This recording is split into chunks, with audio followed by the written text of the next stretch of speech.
Hello guys, welcome back to RJ Coding Tips. Akoi Python Basics for Beginners complete course in Manipuri. Asigi makha chatharakpo oina ngasigi video si akoi nahandagi tawrakhiba Python file methods amadi directory methods adugi topic sing adu nainajaduna akoi ngasidi project macha makak semjagani haibadi koina program amakak semjagani mamingna koina mail merge program hairaga thonjagani koina mail merge sida kaidobake haiba matamda file anigi magi contents haibadi mangonda yariba details information mayam adu akoina file ani du samjana hanba aduga atopa file amde store tawba natraga akoina file da yawba contents sing adu punjalaga akoina display tawba adu jingdu akoina ngasi tawgani sigi mail merge program se akoina karigumba akoina email thaba matamda natraga tongan tongan mamida chamanaba email ji thahange haitaraga sumaina mail merge program se natraga akoina mail merge haiba wahi sinagani adumaina tawdana koina ngasigi Python program oina implement tawgadabani aduna khoi code editor da punna changmina duna yengasi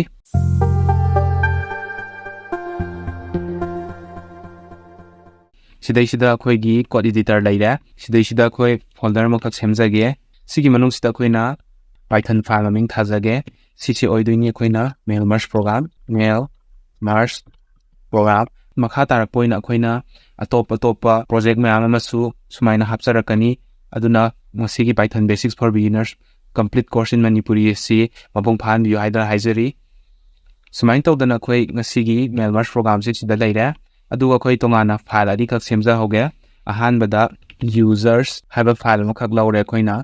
sida user sida khoina mi khara hapsi ngasagi information mayam do khoina info.txt haiba file amada mu sumaina hape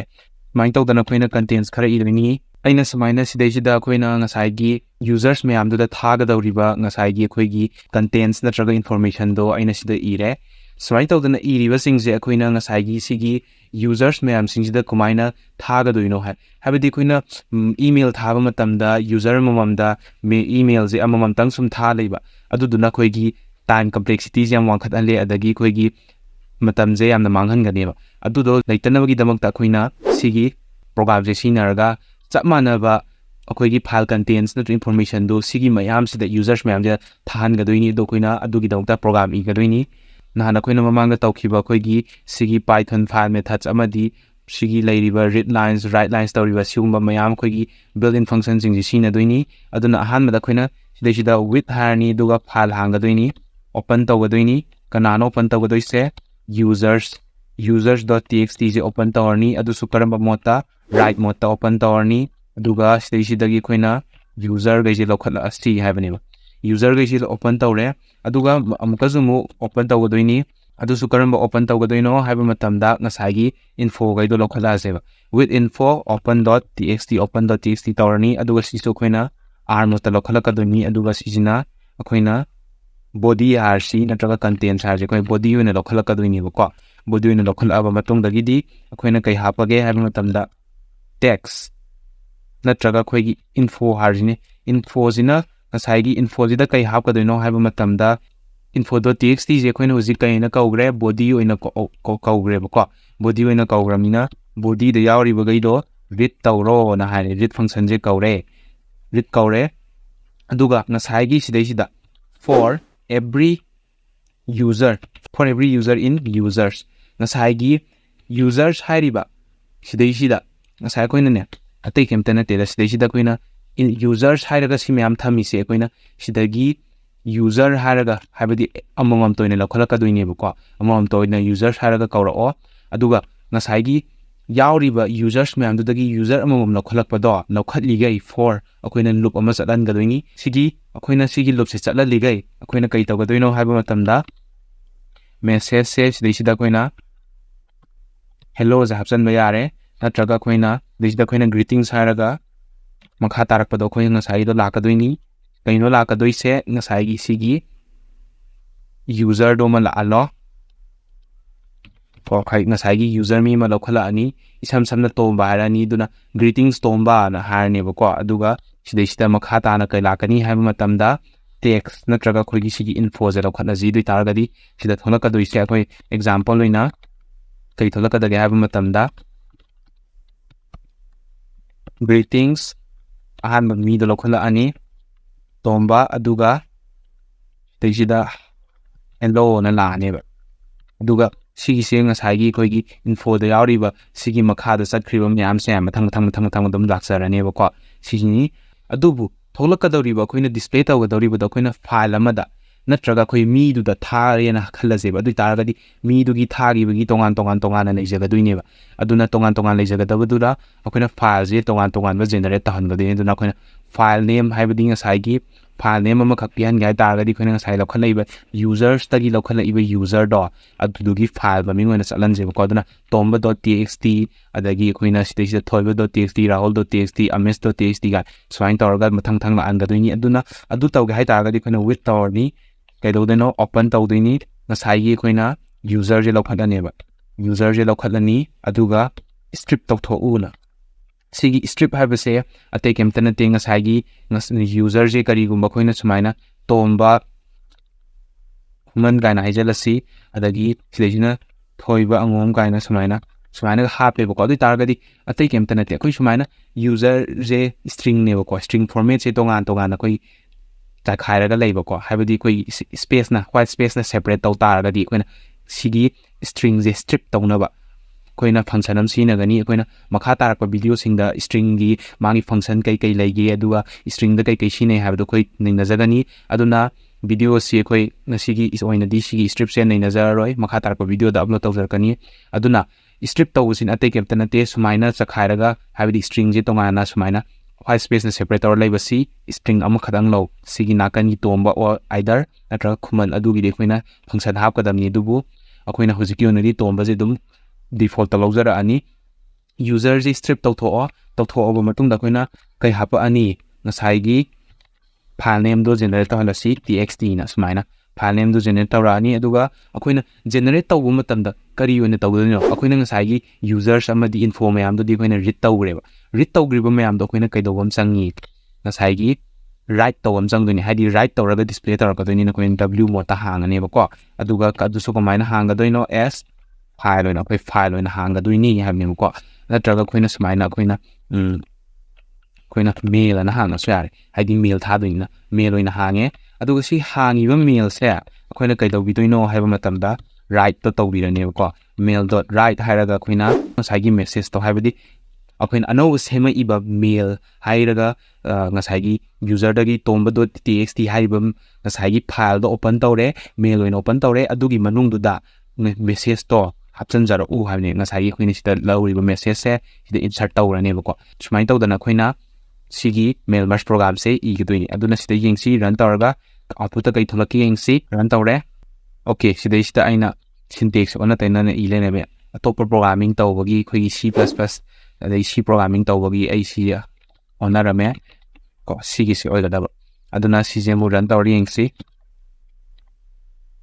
ꯁꯤꯗꯩꯁꯤꯗ ꯃꯥꯅ ꯀꯩ ꯍꯥꯏꯔꯦ no such file or directory okay ꯁꯤꯗ error ꯊꯣꯛꯂꯛꯏꯕꯁꯤ ꯑꯩꯈꯣꯏ ꯄꯨꯟꯅ solve ꯇꯧꯃꯤꯟꯅꯁꯤ ꯑꯩꯈꯣꯏꯅ ꯄ꯭ꯔꯣꯒꯥꯃꯤꯡ ꯇꯝ ꯇꯥꯔꯒꯗꯤ ꯑꯩꯈꯣꯏ ꯀꯃꯥꯏꯅ ꯄ꯭ꯔꯣꯕ꯭ꯂꯦꯝꯁꯦ ꯑꯦꯟꯀꯥꯎꯟꯇꯔ ꯇꯧꯒꯅꯤ ꯑꯗꯨꯒ ꯀꯃꯥꯏꯅ ꯁꯣꯜꯕ ꯇꯧꯒꯅꯤ ꯍꯥꯏꯕꯗꯨꯁꯨ ꯄꯨꯟꯅ ꯍꯩꯃꯤꯟꯅꯒꯗꯕꯅꯤ ꯑꯗꯨꯅ ꯑꯩꯈꯣꯏ ꯁꯤꯒꯤ ꯄꯤꯔꯛꯏꯕ ꯁꯤꯗꯩꯁꯤꯗ ꯑꯦꯔꯔ ꯍꯥꯏꯔꯒ ꯊꯣꯛꯂꯛꯏꯕꯁꯦ ꯁꯤꯒꯤ ꯃꯇꯨꯡ ꯏꯟꯅ ꯑꯩꯈꯣꯏꯅ ꯄ꯭ꯔꯣꯒꯥꯝꯁꯦ ꯁꯣꯜꯕ ꯇꯧꯕ ꯉꯝꯒꯗꯕꯅꯦꯕ ꯑꯗꯨꯅ ꯑꯩꯈꯣꯏ ꯁꯤ ꯄꯨꯟꯅ ꯁꯣꯜꯕ ꯇꯧꯃꯤꯟꯅꯁꯤ ꯁꯤꯗꯩꯁꯤꯗ ꯃꯥꯅ ꯐꯥꯏꯜꯁꯦ ꯐꯪꯕ ꯉꯝꯗ꯭ꯔꯦ ꯍꯥꯏꯕꯅꯦꯕꯀꯣ ꯑꯗꯨꯅ ꯑꯩꯈꯣꯏ ꯀꯩꯗꯧꯕ ꯌꯥꯏ ꯍꯥꯏꯕ ꯃꯇꯝꯗ ꯁꯤꯗꯩꯁꯤꯗ ꯑꯩꯈꯣꯏꯅ ꯍꯧꯖꯤꯛ ꯃꯥꯒꯤ ꯑꯣꯄꯟ ꯇꯧꯒꯗꯧꯔꯤꯕꯁꯦ ꯀꯥꯏꯗ ꯌꯥꯎꯋꯦ ꯍꯥꯏꯕꯗꯣ ꯑꯩꯈꯣꯏ ꯄꯨꯟꯅ ꯌꯦꯡꯃꯤꯟꯅꯁꯤ ꯑꯩꯈꯣꯏꯅ ꯍꯧꯖꯤꯛ ꯁꯤꯒꯤ ꯃꯤꯅꯤ ꯄ꯭ꯔꯣꯖꯦꯛꯠ ꯃꯅꯨꯡꯗ ꯌꯥꯎꯕꯅꯤ ꯑꯗꯨꯅ ꯑꯩꯈꯣꯏꯅ ꯁꯤꯗꯩꯁꯤꯗ ꯃꯤꯅꯤ ꯄ꯭ꯔꯣꯖꯦꯛꯠꯁ ꯍꯥꯏꯔꯒ ꯁꯤꯒꯤ ꯃꯅꯨꯡꯗ ꯆꯪꯕ ꯌꯥꯕ꯭ꯔꯥ ꯌꯦꯡꯁꯤ ꯑꯃꯨꯛꯀ ꯔꯟ ꯇꯧꯁꯤ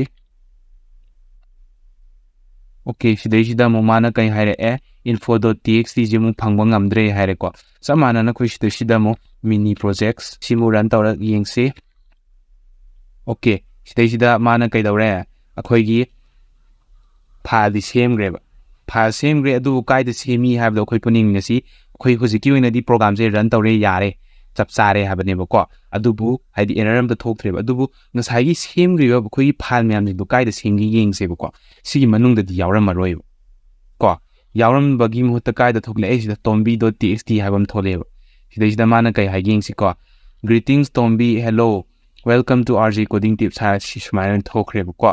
ꯑꯗꯨꯅ ꯑꯩꯈꯣꯏ ꯁꯤꯒꯤꯁꯦ ꯑꯃꯨꯛ ꯗꯤꯂꯤꯠ ꯇꯧꯖꯒꯦ ꯑꯗꯨꯒ ꯑꯩꯈꯣꯏ ꯉꯁꯥꯏꯒꯤ ꯁꯤꯒꯤ ꯃꯤꯅꯤ ꯄ꯭ꯔꯣꯖꯦꯛꯁꯤꯒꯤ ꯃꯅꯨꯡꯗ ꯑꯗꯨꯝ ꯆꯪꯍꯜꯂꯛꯁꯦꯕꯀꯣ ꯑꯗꯨꯅ ꯆꯪꯍꯟꯒꯦ ꯍꯥꯏꯇꯥꯔꯒꯗꯤ ꯑꯩꯈꯣꯏꯅ ꯑꯃꯒꯁꯨ ꯌꯦꯡꯒꯗꯕꯅꯤ ꯁꯤꯗꯩꯁꯤꯗ ꯑꯩꯈꯣꯏꯅ ꯁꯤꯒꯤ ꯃꯅꯨꯡꯗ ꯑꯗꯨꯝ ꯍꯥꯞꯆꯟꯒꯗꯕꯅꯦꯕ ꯑꯗꯨꯕꯨ ꯁꯨꯃꯥꯏꯅ ꯑꯩꯈꯣꯏꯅꯅꯦ ꯃꯤꯅꯤ ꯄ꯭ꯔꯣꯖꯦꯛꯁ ꯅꯠꯇ꯭ꯔꯒ ꯁꯨꯃꯥꯏꯅ ꯐꯣꯜꯗꯔ ꯑꯃꯒꯤ ꯃꯅꯨꯡꯗ ꯑꯩꯈꯣꯏꯅ ꯁꯨꯃꯥꯏꯅ ꯐꯥꯏꯜ ꯍꯥꯞꯆꯟ ꯇꯥꯔꯒꯗꯤ ꯑꯩꯈꯣꯏꯅ ꯀꯩ ꯇꯧꯕ ꯑꯃ ꯆꯪꯉꯤ ꯍꯥꯏꯕ ꯃꯇꯝꯗ ꯑꯩꯈꯣꯏꯒꯤ ꯉꯁꯥꯏꯒꯤ ꯆꯦꯟꯖ ꯋꯥꯔꯀꯤꯡ ꯗꯥꯏꯔꯦꯛꯇꯣꯔꯤꯗꯣ ꯑꯃ ꯑꯩꯈꯣꯏ ꯁꯤꯖꯤꯟꯅꯕ ꯇꯥꯏꯌꯦꯕ ꯀꯩꯅꯣ ꯑꯩꯈꯣꯏꯅ ꯍꯧꯖꯤꯛ ꯇꯧꯔꯤꯕ ꯄ꯭ꯔꯣꯒ꯭ꯔꯥꯝꯁꯦ ꯀꯅꯥꯒꯤ ꯃꯅꯨꯡꯗꯅꯣ ꯃꯤꯅꯤ ꯄ꯭ꯔꯣꯖꯦꯛꯁ ꯏꯟꯁꯥꯏꯠ ꯗꯤꯁ ꯃꯤꯅꯤ ꯄ꯭ꯔꯣꯖꯦꯛꯁꯤꯗ ꯑꯩꯈꯣꯏꯅ ꯁꯤꯒꯤ ꯐꯣꯜꯗꯔ ꯃꯅꯨꯡꯗ ꯅꯩꯅꯕꯅꯦꯕ ꯑꯗꯨꯅ ꯃꯔꯝ ꯑꯣꯏꯔꯒ ꯑꯩꯈꯣꯏ ꯀꯩꯗꯧ ꯇꯥꯔꯦ ꯍꯥꯏ ꯇꯥꯔꯒꯗꯤ ꯑꯩꯈꯣꯏ ꯁꯤꯒꯤ ꯄ꯭ꯔꯣꯒ꯭ꯔꯥꯃꯤꯡ ꯄꯥꯏꯊꯟ ꯍꯥꯏꯕꯁꯦ ꯁꯤꯒꯤ ꯐꯣꯜꯗꯔꯁꯤꯗ ꯂꯩꯕ ꯌꯥꯔꯔꯣꯏꯕ ꯑꯗꯨꯅ ꯑꯩꯈꯣꯏ ꯀꯩꯗꯧ ꯇꯥꯔꯦ ꯁꯤꯗ ꯃꯌꯥꯝ ꯂꯩꯇ꯭ꯔꯥ ꯃꯌꯥꯝ ꯑꯩꯈꯣꯏꯅ ꯗꯥꯏꯔꯦꯛꯇꯔꯤ ꯃꯌꯥꯝ ꯑꯃ ꯂꯩ ꯁꯤꯗꯩꯁꯤꯗ ꯑꯩꯈꯣꯏ ꯀꯥꯏ ꯆꯪꯗꯣꯏꯅꯣ ꯍꯥꯏꯕ ꯃꯇꯝꯗ ꯁꯤꯒꯤ ꯃꯤꯅꯤ ꯄ꯭ꯔꯣꯖꯦꯛꯁ ꯍꯥꯏꯔꯤꯕ ꯗꯥꯏꯔꯦꯛꯇꯔꯤꯁꯤꯗ ꯆꯪꯗꯣꯏꯅꯦꯕꯀꯣ ꯑꯗꯨꯅ ꯑꯩꯈꯣই ꯍꯧꯖꯤꯛ ꯀꯥꯏꯗ ꯆꯪꯒꯅꯤ ꯍꯥꯏꯕ ꯃꯇꯝꯗ ꯁꯤꯗꯤ ꯃꯤꯅꯤ ꯄ꯭ꯔꯣꯖꯦꯛꯁꯇ ꯆꯪꯒꯅꯦꯕꯀꯣ ꯁꯤꯗ ꯑꯩꯈꯣꯏꯅ ꯃꯤꯅꯤ ꯄ꯭ꯔꯣꯖꯦꯛꯁ ꯃꯅꯨꯡꯗ ꯆꯪꯈ꯭ꯔꯦꯕ ꯍꯧꯖꯤꯛ ꯌꯦꯡꯁꯤꯀꯣ ꯃꯌꯥꯝ ꯁꯤꯗꯩꯁꯤꯗ ꯀꯩ ꯌꯥꯎꯒꯦꯅ ꯃꯤꯅꯤ ꯄ꯭ꯔꯣꯖꯦꯛꯁꯀꯤ ꯃꯅꯨꯡꯗ ꯌꯥꯎꯔꯤꯁꯦ info.txtꯅꯦ ꯍꯧꯖꯤꯛꯀꯤ mp01ꯗꯨꯅꯦ users.txtꯁꯤꯅꯦ ꯑꯩꯈꯣꯏ ꯁꯤꯒꯤ ꯃꯤꯅꯤ ꯄ꯭ꯔꯣꯖꯦꯛꯁ ꯃꯅꯨꯡꯗ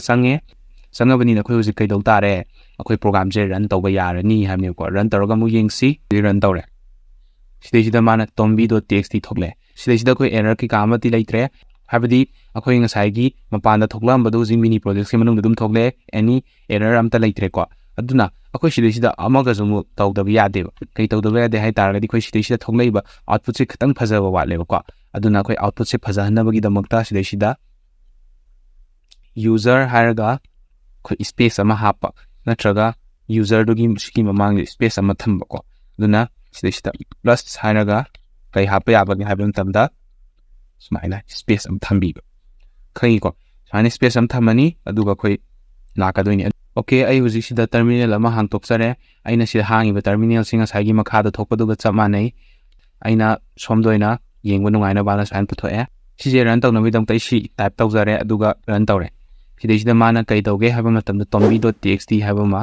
ꯁꯤꯗꯩꯁꯤꯗ ꯄꯤꯔꯛꯑꯦ ꯑꯗꯨ ꯑꯩꯈꯣꯏ ꯁꯤꯗ ꯀꯩ ꯍꯥꯏ greetings tombi ꯑꯗꯨꯒ hello ꯍꯥꯏꯕꯗꯣ ꯂꯥꯛꯑꯦ ꯁꯨꯃꯥꯏꯅ ꯈꯪꯉꯤꯀꯣ ꯃꯌꯥꯝ ꯁꯨꯃꯥꯏꯅ ꯇꯧꯔꯒ ꯆꯠꯈ꯭ꯔꯅꯦꯕ ꯁꯤꯗꯩꯁꯤꯗ ꯑꯩꯈꯣꯏꯅ ꯉꯁꯤꯒꯤ ꯀꯃꯥꯏꯅ ꯃꯦꯜ ꯃꯔꯖ ꯇꯧꯒꯗꯣꯏꯅꯣꯗꯨꯗꯤ ꯈꯪꯉꯦ ꯑꯗꯨꯕꯨ ꯑꯩꯈꯣꯏ ꯁꯤꯗ ꯑꯦꯔꯔ ꯑꯃꯁꯨ ꯑꯗꯨꯝ ꯂꯩ ꯃꯌꯥꯝ ꯑꯩꯈꯣꯏꯅ ꯀꯔꯤꯒꯨꯝꯕ ꯈꯪꯕꯤ ꯇꯥꯔꯒꯗꯤ ꯑꯗꯨꯝ ꯁꯦꯝꯗꯣꯛꯄꯤꯌꯨ ꯀꯩꯁꯨ ꯀꯥꯏꯗꯦ ꯑꯗꯨꯕꯨ ꯀꯥꯏꯗ ꯁꯣꯏꯕꯒꯦ ꯍꯥꯏꯕꯗꯣ ꯃꯨꯟꯅ ꯈꯟꯕꯤꯌꯨ ꯑꯩ ꯃꯇꯝ ꯄꯤꯖꯒꯦ ꯑꯗꯨꯒ ꯑꯩ ꯁꯦꯝꯗꯣꯛꯆꯔꯛꯀꯦ I am going to pause this video ꯃꯌꯥꯝ ꯀꯥꯏꯗ ꯁꯣꯏꯕꯒꯦ ꯍꯥꯏꯕꯗꯨ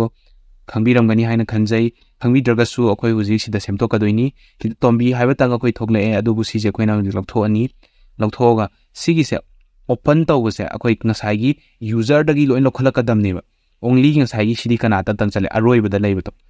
ꯁꯤꯗ ꯂꯥꯁꯇꯗꯪ ꯆꯠ ꯂꯩꯔꯦ ꯂꯥꯁꯇꯇꯪ ꯆꯠꯄꯗꯣ ꯂꯥꯜꯂꯤ ꯄꯨꯟꯅ ꯁꯤꯗ ꯆꯠꯍꯟꯁꯤ ꯍꯥꯏꯕꯅꯤ ꯑꯗꯨꯅ for loopꯁꯤꯒꯤ ꯃꯅꯨꯡꯗ ꯆꯪꯍꯟꯒꯗꯕꯅꯦꯕ ꯍꯥꯏꯕꯗꯤ ꯌꯨꯖꯔꯁꯦ ꯂꯧꯈꯠꯂꯛꯀꯗꯕꯅꯦꯕꯀꯣ every users must be picked ꯍꯥꯏꯕꯅꯤ ꯑꯗꯨꯅ ꯌꯨꯖꯔ ꯃꯌꯥꯝꯗꯣ ꯂꯧꯈꯠꯂꯛꯑꯅꯤ ꯑꯗꯨꯒ ꯌꯦꯡꯁꯤ ꯁꯤꯗꯩꯁꯤꯗ ꯑꯃꯨꯛ ꯔꯟ ꯇꯧꯔꯒ ꯑꯩꯈꯣꯏ ꯌꯦꯡꯗꯣꯏꯅꯤ ꯁꯤꯗ ꯔꯟ ꯇꯧꯖꯒꯦ ꯃꯌꯥꯝ ꯔꯟ ꯇꯧꯔꯦ ꯁꯣꯝꯗ ꯊꯣꯛꯂꯛꯑꯃꯅꯤ ꯁꯤꯗ ꯀꯩ ꯍꯥꯏꯔꯦ ꯑꯃꯤꯁ ꯀꯧꯕ ꯆꯥꯎꯕ ꯀꯧꯕ ꯆꯥꯎꯕꯤ ꯀꯧꯕ info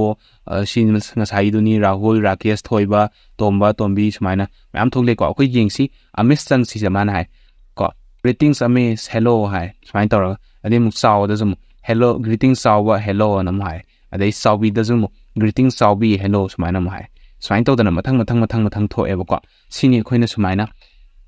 ꯆꯞ ꯃꯥꯟꯅꯕ ꯀꯟꯇꯦꯟꯁꯦ ꯐꯥꯏꯜ ꯀꯟꯇꯦꯟꯁꯦ ꯅꯠꯇ꯭ꯔꯒ ꯃꯦꯜꯁꯦ ꯀꯅꯥꯒꯨꯝꯕ ꯑꯩꯈꯣꯏ ꯃꯤ ꯑꯇꯣꯞꯄꯗ ꯃꯤ ꯃꯌꯥꯝ ꯑꯃꯗ ꯑꯩꯈꯣꯏꯅ ꯊꯥꯒꯦ ꯍꯥꯏꯇꯥꯔꯒꯗꯤ at once ꯀꯣ ꯗꯤꯇꯦꯜꯁ ꯃꯌꯥꯝ ꯑꯃꯈꯛ too many usersꯇ ꯊꯥꯒꯦ ꯍꯥꯏꯇꯥꯔꯒꯗꯤ ꯑꯩꯈꯣꯏ ꯁꯨꯃꯥꯏꯅ ꯃꯦꯜ ꯃꯔꯖ ꯇꯧꯔ ꯊꯥꯕ ꯌꯥꯗꯣꯏꯅꯦꯕ ꯁꯤꯅꯤ ꯑꯩꯈꯣꯏꯅ ꯄꯥꯏꯊꯟ ꯄ꯭ꯔꯣꯒ꯭ꯔꯥꯝꯒꯤ ꯃꯇꯦꯡꯅ ꯃꯦꯜ ꯃꯔꯖ ꯇꯝꯃꯤꯁꯤ ꯁꯨꯃꯥꯏꯅ ꯇꯧꯗꯅ ꯑꯩꯈꯣꯏ ꯃꯌꯥꯝ ꯑꯃꯁꯨ ꯑꯩꯈꯣꯏꯒꯤ ꯁꯤꯗꯩꯁꯤꯗ ꯀꯁꯇꯃꯥꯏꯁ ꯇꯧꯕ ꯌꯥꯒꯅꯤ ꯑꯩꯈꯣꯏꯅ ꯃꯤ ꯃꯃꯤꯡꯒꯤ ꯃꯍꯨꯠꯇ ꯑꯇꯣꯞꯄ ꯃꯃꯤꯡ ꯊꯣꯜꯍꯟꯅꯤꯡꯕ ꯅꯠꯇ꯭ꯔꯒ ꯑꯩꯈꯣꯏꯅ ꯑꯇꯣꯞꯄ ꯁꯤꯗꯩꯁꯤꯗ ꯀꯟꯇꯦꯟꯁ ꯃꯌꯥꯝ ꯑꯃ ꯍꯥꯞꯄ ꯑꯗꯒꯤ ꯃꯥꯒꯤ ꯅ꯭ꯌꯨ ꯂꯥꯏꯟ ꯁꯦꯝꯕ ꯈꯣꯠꯄ ꯑꯗꯨꯒꯨꯝꯕ ꯃꯌꯥꯝ ꯑꯃ ꯑꯩꯈꯣꯏꯅ ꯍꯥꯞꯄ ꯌꯥꯒꯅꯤ ꯑꯗꯨꯗꯤ it's up to you guys ꯑꯩꯈꯣꯏ ꯁꯤꯐꯧꯇ ꯇꯝꯂꯕꯅꯤꯅ ꯑꯩꯈꯣꯏ ꯃꯌꯥꯝ ꯍꯩꯔꯝꯃꯅꯤ ꯍꯥꯏꯅ ꯈꯟꯖꯩ ꯑꯗꯨꯅ